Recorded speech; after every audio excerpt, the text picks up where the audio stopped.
Madame, Monsieur, bonsoir. La Côte d'Ivoire a adopté le plan d'action mondial pour le vaccin 2012-2020 en introduisant dans le programme élargi de vaccination de routine le vaccin combiné rougeole-rubéole. Ce plan a pour objectif l'élimination de la rougeole, de la rubéole également. La dernière campagne a eu lieu en 2018. Notre pays envisage d'organiser du 15 au 21 octobre prochain une campagne nationale de suivi de la vaccination contre la rougeole et la rubéole, intégrée à la campagne de rattrapage de la vaccination contre la poliomyélite. Alors, qu'est-ce que la poliomyélite? Qu'est-ce que la rougeole? Qu'est-ce que la rubéole? Pourquoi une campagne rougeole-rubéole? Et pourquoi cette campagne de rattrapage contre la poliomyélite? Et ça fait l'actualité.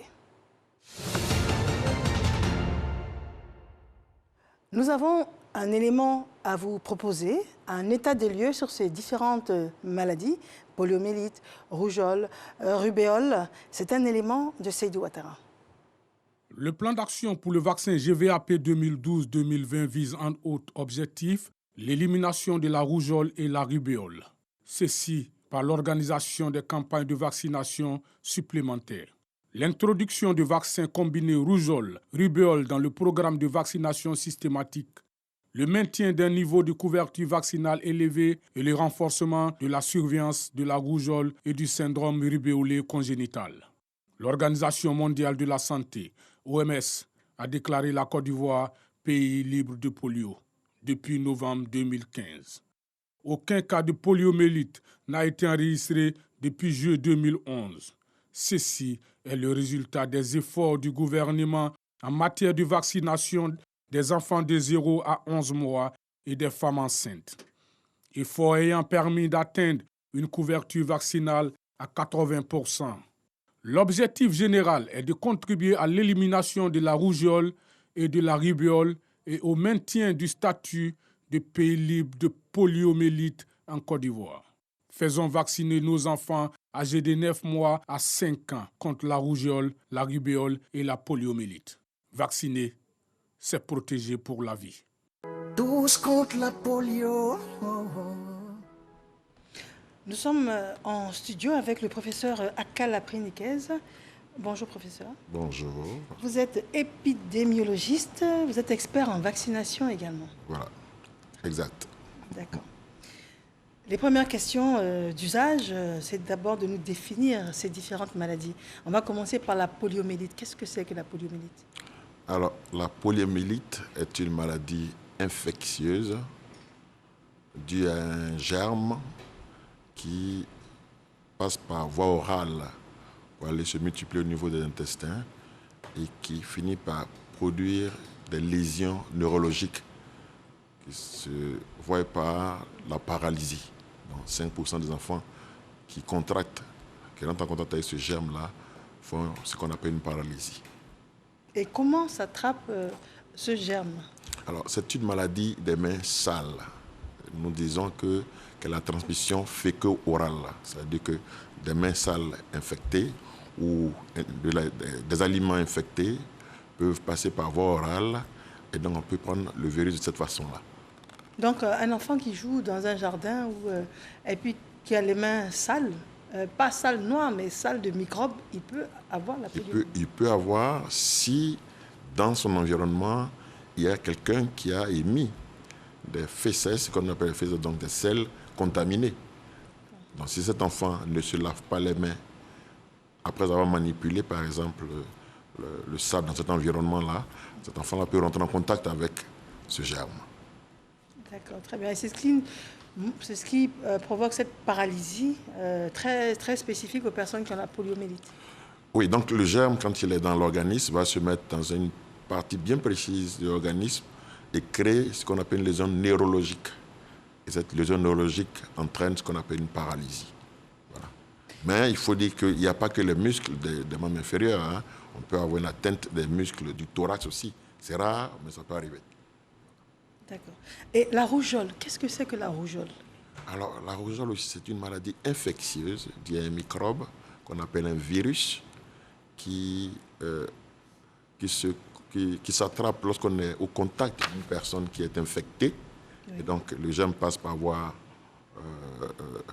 aérienne, donc au niveau de la narine ou du pharynx, et donc va infecter, donc se muter dans l'organisme. Et là, c'est plutôt une fièvre qu'on a, le nez qui coule, les yeux qui larmoient, et surtout une atteinte, une éruption de cutanée qui évolue de façon assez classique. Hein. Voilà. Alors, puisque c'est un germe qui se développe au niveau ORL, il peut entraîner des complications, comme des complications oculaires, des complications pulmonaires qui peuvent entraîner une pneumonie qui peut être fatale une pneumonie pour les novices. Donc une infection des poumons qui peut entraîner malheureusement une issue fatale du patient. Donc le décès. Très bien. Alors les signes sur la peau, donc ce sont des rougeurs, des boutons, des rougeurs. C'est des boutons qui commencent très souvent au niveau du cuir chevelu et qui progressent jusqu'au niveau du thorax, qui descendent jusqu'au membre inférieur. Et puis après, on a ce qu'on appelle une desquamation. Donc ces boutons-là disparaissent tout doucement aussi pour laisser une peau chose. Alors pendant qu'il y a la desquamation, on est un peu plus rassuré, mais on a beaucoup plus peur lorsque l'enfant fait la fièvre. Lorsque l'enfant fait la fièvre ou lorsqu'il y a une complication telle que la toux. Parce qu'on craint qu'il y ait une infection des poumons qui peut entraîner un problème respiratoire au niveau de cet enfant-là. Alors parlons à présent de rubéole. Qu'est-ce que c'est? Un peu comme la rougeole, c'est une affection virale aussi, hein, qu'on a au contact d'une personne déjà infectée, hein, et qui peut entraîner ici aussi pratiquement les mêmes signes que la rougeole. Les maux de tête, un peu de fièvre, on a des ganglions, vous avez dû voir des ganglions, et qui peuvent passer aussi inaperçus. Mais les ganglions, ce sont des petites boules. Des petites boules qu'on a sous la peau. Voilà, généralement sous le cou, on peut les retrouver. Et donc, la rubéole peut donner cela. Alors, la rubéole a ceci de caractéristique que quand c'est une femme enceinte qui contracte, elle expose l'enfant à naître. Quand elle contracte cette maladie au cours des 12 premières semaines de grossesse, par exemple, il y a de l'enfant court le risque de naître avec des malformations qui sont cardiaques, qui sont oculaires. Donc voici un peu la gravité de la rougeole et de la rubéole. Bien, alors ce n'est pas pour nous effrayer, mais c'est la réalité de ces maladies-là. Et pourtant, on a l'impression que ce sont des vaccins obligatoires. Alors, la bonne nouvelle dans tout ce qu'on vient de dire, c'est que les 3 maladies sont évitables par la vaccination. C'est déjà une bonne nouvelle. Et ces vaccins-là sont efficaces. Ils sont efficaces. D'ailleurs, ces vaccins, les enfants l'ont dans la vaccination de routine pour la polio. Dès la naissance, on met des gouttes du vaccin polio à l'enfant. Et c'est systématique, c'est toute l'étendue du territoire. Sur toute l'étendue. Même dans les villages, les matrones, dans tous les centres tout de ça, santé. ça se passe comme ça. Les matrones, non, parce qu'elles ne pourraient pas bien manipuler les vaccins. Mais dans les centres de santé, c'est systématique. Dès que l'enfant naît, il y a un certain nombre de vaccins qu'on doit lui donner, dont le vaccin contre la polio, le vaccin contre l'hépatite, par exemple, ou encore le BCG contre la tuberculose. Bacille, Calmette, Guérin. Voilà, Bacille, Calmette, Guérin. Mais à 6, 10 et 14 semaines, ce même enfant-là reçoit le vaccin contre la polio, ainsi que d'autres vaccins. Il y a 14 semaines, il reçoit en plus de vaccins polio oral, un vaccin polio injectable. Ça fait beaucoup de vaccins. Oui, ça fait beaucoup. Et encore, ce n'est pas fini. Et c'est pas On n'a pas parlé des fièvres jaunes. Enfin, non, justement, cet enfant, il y a 5 contacts. 5 contacts pour l'enfant des 0 à 11 mois, maintenant on parle là jusqu'à 23 mois. Au cours des 5 contacts, l'enfant reçoit environ des vaccins contre 14 maladies. Donc ça fait beaucoup. Donc à 9 mois, on a la rougeole et la rubéole. On a le vaccin contre la fièvre jaune et le vaccin contre la méningite A. Voilà. Et ça, c'est pour l'enfant.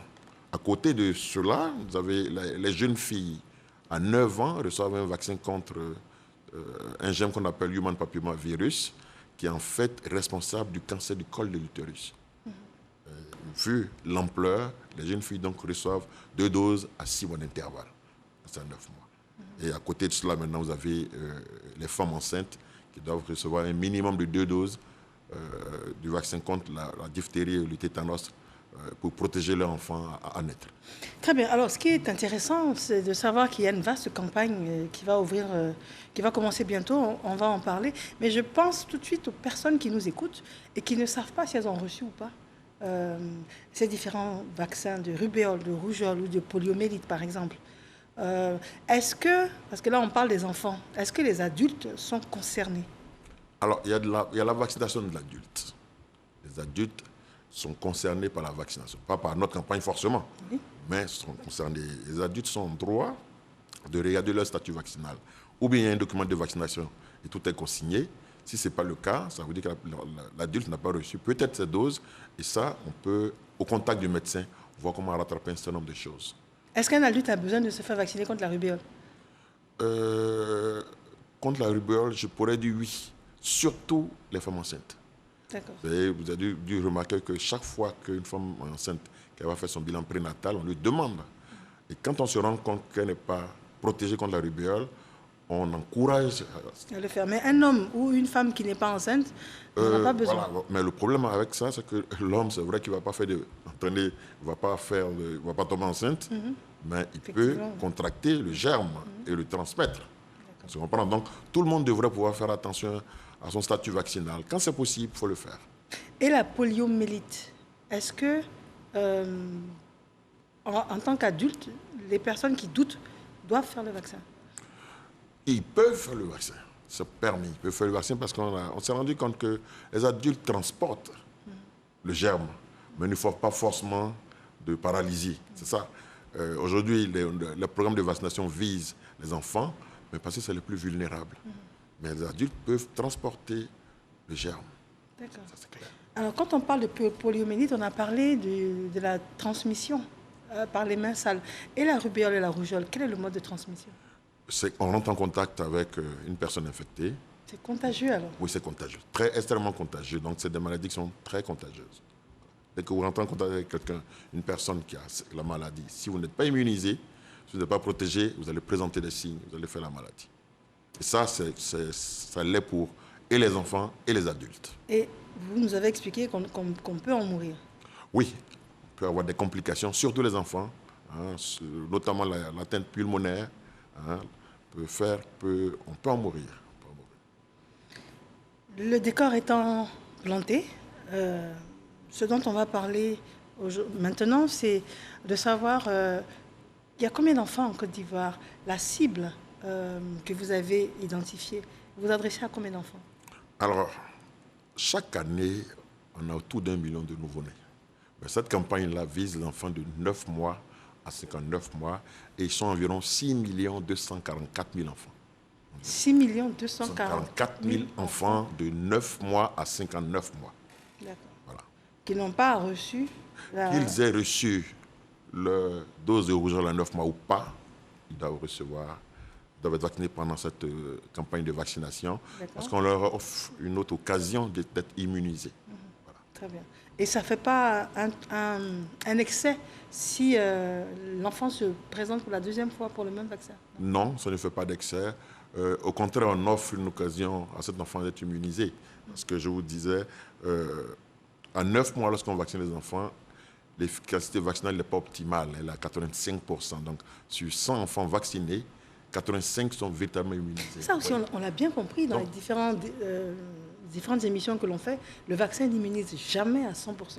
Voilà. Ça, c'est une réalité aussi. C'est une réalité qu'il faut reconnaître. Mais on estime que si le vaccin immunise déjà à 85, 90 ou 95%, c'est bon en termes de santé publique de l'appliquer. Ça veut dire que sur 100 enfants vaccinés, par exemple, il y en a 5 qui ne seront pas protégés. Il y en a, par exemple, quand on a une efficacité à 85%, oui, sur 100 enfants, il y a 15 qui ne sont pas protégés. Alors, chaque année, vous avez, il y a une accumulation de susceptibles, donc d'enfants non protégés. Et à l'occasion de ce type de campagne-là, on rattrape les choses. D'accord. On rattrape les choses. Très bien. Alors, on est devenu très épuisé moralement et puis un peu inquiet parce qu'on parle trop de vaccins. En Côte d'Ivoire et un peu partout. Ça ne fait pas trop, tout ça, tous ces vaccins-là? On devrait s'en réjouir. On devrait s'en réjouir. Quand on prend la rougeole seule, entre 2000 et 2016, la vaccination contre la rougeole nous a évité 20 millions de décès dans le monde. 20 millions. 20 millions de décès. Parce qu'on a vacciné à large échelle. Nous étions à près de 300, plus de 300 000 cas de polio, de poliomyélite, des années 89-90. Ces dernières années, on se retrouve à peine à une trentaine. En Vous Côte d'Ivoire, imaginez? en Côte d'Ivoire, En Côte d'Ivoire, on a eu des cas, mais ce n'est pas des cas dus au poliovirus sauvage. C'est des cas dus à un cousin, on va dire ça comme ça, de ce poliovirus. un variant. Oui, un variant. Ça, c'est un mot à la mode aussi, le variant. Voilà, donc, on devrait se réjouir qu'il y ait des vaccins pour éviter qu'on ait certaines maladies. Imaginez-vous, aller se faire vacciner en 5 minutes et puis être hospitalisé, avoir son enfant hospitalisé. Hein, les coûts au plan psychique, au plan financier, ça c'est lourd. Donc on devait se réjouir. D'accord. Donc on va se réjouir. Alors dites-nous comment ça va se passer. Est-ce que vous allez vers les populations ou les populations viennent vers vous? Où est-ce que ça va se faire? Qui est la population cible? De quel âge à quel âge? Alors, donc la campagne va avoir lieu sur l'ensemble du territoire national. On a 113 districts. L'ensemble de ces 113 districts vont organiser dans tous les centres de santé. Mais mieux, des équipes vont être mises dans les marchés, dans les gares, dans les sous-quartiers pour rapprocher le système de santé ou l'offre des services de vaccination de la population. Maintenant, des volontaires seront là, commis, pour faire en sorte que la cible sorte pour venir se faire vacciner au poste fixe de vaccination. C'est une vaccination qui est injectable et qui est sanctionnée par une carte de vaccination. Elle est complètement gratuite. Il n'y a rien à payer. C'est vraiment important que les gens percutent sur ça. C'est gratuit et on va rapprocher les services de vaccination. On compte aussi maintenant sur la population pour adhérer, pour se faire vacciner. Donc vous n'allez pas vers les populations viennent vers... Vers les centres de santé. Les centres Oui, de la petite différence, c'est que quand il y a des journées nationales de vaccination polio, qu'on appelle GNV polio, les vaccinateurs, les agents, les volontaires vont de maison en maison. Ici, ce n'est pas ça. On ne va pas de maison en maison parce que c'est injectable. On fixe l'équipe de vaccination pas loin de la maison, dans un hangar, un coin bien fait, bien protégé. Et on demande à toutes les personnes qui sont tout autour de venir se faire vacciner. Les enfants concernés, vous pouvez nous rappeler les âges? Alors, les enfants concernés, c'est les enfants pour la rougeole et la rubéole de 9 mois à 59 mois. Donc, à un peu moins de 5 ans. Pas 5 ans. 59 mois, c'est quoi? 5 ans? 5 ans, c'est 60 mois. D'accord, Donc, d'accord. jusqu'avant, c'est quelque chose. Alors, les enfants concernés pour le vaccin... Attendez, vous avez dit de 9 9 mois mois à 59 mois. Donc, 9 mois à 5 ans, si vous voulez. 5 ans. Mais après 5 ans, et l'enfant qui n'a pas reçu le vaccin, qu'est-ce qu'on en fait? Les doses qui ont été commandées l'ont été tenant compte de cette tranche d'âge. Et on estime que c'est les plus vulnérables. Donc on aimerait pouvoir immuniser d'abord ces enfants-là. D'accord. Ça a été un choix. C'est très clair, c'est un choix. Et ça représente à peu près 6 millions et quelques? 6 244 000 enfants Donc, environ. 6 millions, d'accord. À peu près 6 millions d'enfants qui doivent être absolument vaccinés sur l'ensemble du territoire. En 7 jours. Alors pour le vaccin, la campagne de rattrapage contre la polio. Mais pourquoi d'abord on Comment parle dit de rattrapage déjà? Voilà, donc rattrapage parce que le pays a connu une rupture en vaccin polio injectable entre 2017 et 2018 environ. C'était une rupture mondiale ou... Oui, c'était mondial, justement. Et donc, il y a une cohorte d'enfants qui n'a pas reçu. Et donc, cette cohorte, ces enfants qui ont autour de 3-4 ans. Donc, c'est à ces enfants-là qu'on va faire le vaccin contre la polio. Oui. Voilà ce qu'on peut dire. D'accord. Très bien. Et c'est au même endroit, c'est aux mêmes dates également? Aux mêmes dates, au même endroit, avec les mêmes équipes pour organiser tout ça. Voilà. D'accord. Alors, qu'est-ce que vous pouvez nous dire pour rassurer les populations? Dès l'instant où on parle de vaccins, on parle de conditions pour maintenir les vaccins aux bonnes températures. On a des fois entendu parler de certains accidents où il y aurait des petites infections, tout ça. Et puis, quels sont les effets secondaires également de ces différents vaccins? Alors, je rassure, les vaccins ont été produits dans des conditions bien particulières. Leur transport a bénéficié de tout ce qu'il y a comme attention à la matière. Donc, nous pensons avoir, en tout cas, fait en sorte que le vaccin soit de bonne qualité. Ça, il ne devrait pas avoir de problème. Il nous reste maintenant le dernier bras qui est la qualité. Le vaccin, lorsqu'il sort du réfrigérateur, avant qu'il aille dans le bras, qu'on le pique, ça aussi, les conditions sont claires. On sait comment est-ce qu'on doit l'utiliser. Donc, il ne devrait pas avoir de souci côté qualité du vaccin. Ça, je veux rassurer tout le monde. Par contre, une chose est claire, il peut y avoir des effets indésirables. Mais c'est des effets indésirables qui sont attendus On sait chaque fois que quand on fait la vaccination, il y a toujours des petits bobos. Moi, j'appelle ça petits bobos. Avoir mal à la tête, faire un peu de fièvre. Ben, ça n'enlève rien devant l'avantage, devant ce qu'on gagne, à se protéger contre les maladies. Donc, en plus, c'est éphémère. C'est éphémère, c'est passager, ça ne dure pas 24 heures. Nous avons même, pour cette campagne, mis en place un dispositif pour détecter et prendre en charge les grands problèmes qui pourraient survenir à la suite de la vaccination. D'accord. Très bien. Alors, on peut rappeler les dates, s'il vous plaît? Alors, c'est du vendredi 15 octobre au jeudi 21 octobre 2021. C'est gratuit et c'est sur toute l'étendue du territoire national. Ça va être fait tenant compte des mesures barrières aussi, parce que ce n'est pas encore fini avec Covid. Ça va être fait en même temps. Dans certains endroits, vous allez avoir de la vaccination, des vaccins pour les adultes contre la Covid. Et donc voilà, c'est le même système de vaccination, le même ministère de la Santé qui gère tout ça. Alors, avant de vous demander votre mot de fin, j'aimerais revenir sur certains de vos propos. Vous avez parlé de protéger la petite fille qui a environ 9 ans contre un vaccin qui pourrait l'immuniser pour ne pas qu'elle ait le cancer du col de l'utérus. Voilà. Malheureusement, qui est un cancer dont on parle de plus en plus en ce qui concerne la femme. Je vois ces femmes qui nous regardent et puis qui disent « mais j'ai plus 9 ans, je suis mère, mais je suis exposée également au cancer du col de l'utérus.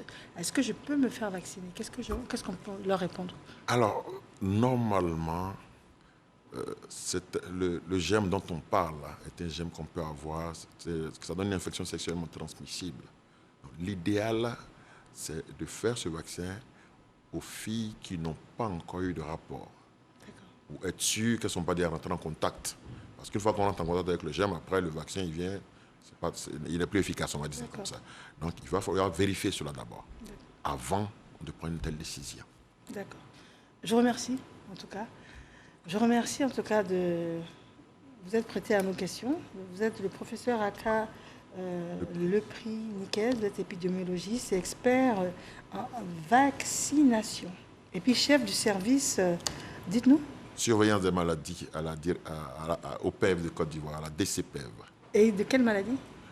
L'ensemble des maladies qui font l'objet d'une vaccination doivent être surveillées pour qu'on voie si on va dans le bon sens ou pas. Très bien. Donc il faut qu'on puisse nous aussi trouver par derrière le moyen de voir. Alors si je me rends compte qu'on a beaucoup de flambées épidémiques de rougeole, comme on l'a eu cette année, on a eu 40. À ce moment-là, d'accord. Vous surveillez que la vaccination peut-être n'est pas optimale. Très bien. N'est pas optimale. Voilà. Je vous remercie infiniment d'être venu sur notre plateau. Nous sommes déjà au terme de ce numéro de Ça fait l'actualité. Un seul conseil, les enfants de 9 à 59 mois sont impérativement concernés. Madame, monsieur, bonsoir et merci.